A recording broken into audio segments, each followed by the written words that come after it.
how did you see where the British Army fit into all this? Well, the British Army to me is just not the British English Army. The British Army was the Ulster Defence Regiment, and any regiment from the British Army who was sent here on a tour.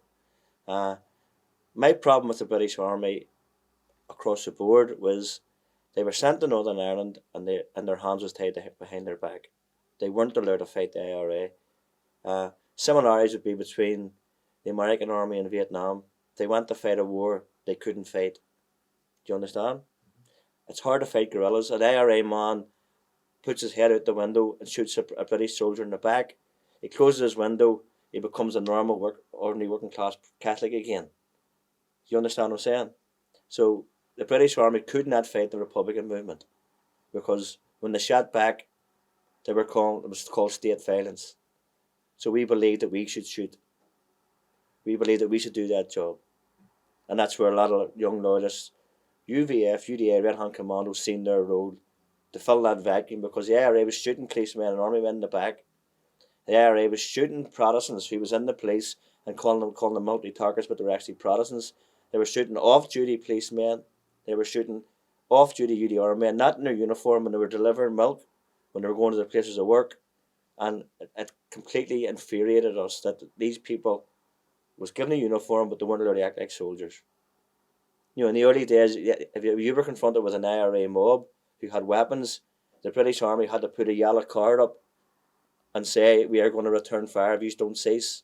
You know, you tell me another army in the world is going to do that. Do you understand? That's not fair. That's like, I'm going to shoot you, but don't you dare shoot back. And that's Republicans. That's the way they do it. You know, so we wanted to fill that vacuum. And a lot of other working class Protestants and loyalists felt the same. You just get arrested and you get arrested for a conspiracy, you get arrested for suspicion, Yeah. you get arrested for walking down the street. In Northern Ireland, you could get arrested for anything. The Special Powers Act and Anti-Terrorism Act mean the police could lift you for because your eyes was too close together. You know, they knew you were a suspect.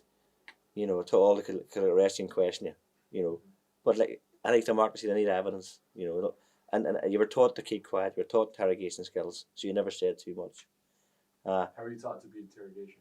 Well, we had interrogation classes. You know, you would have been interviewed. People would have went through processes. You were told not to sign statements. You know, there was plenty of ways. The difference between the 70s and the 80s was men in the 70s.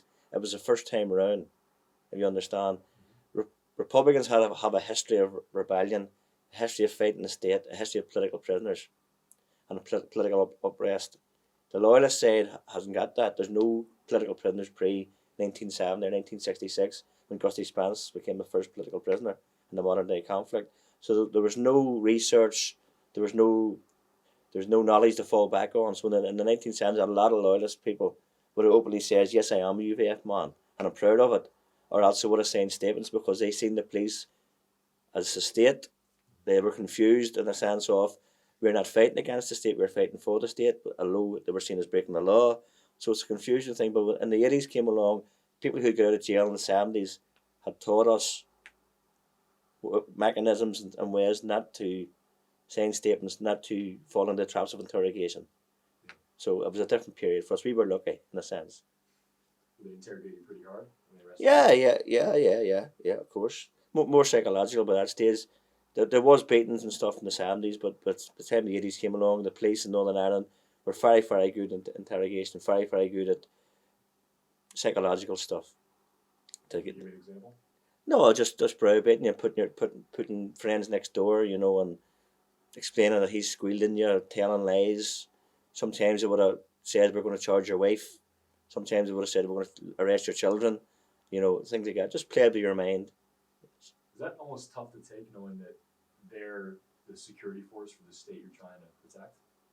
Yeah, yes, in a sense, if you're a Republican, it's clear that way. But in a sense, the Protestant people are brought up in Northern Ireland to respect the state, to be proud of Queen and country. And it was a case of breaking the law. We knew we were breaking the law.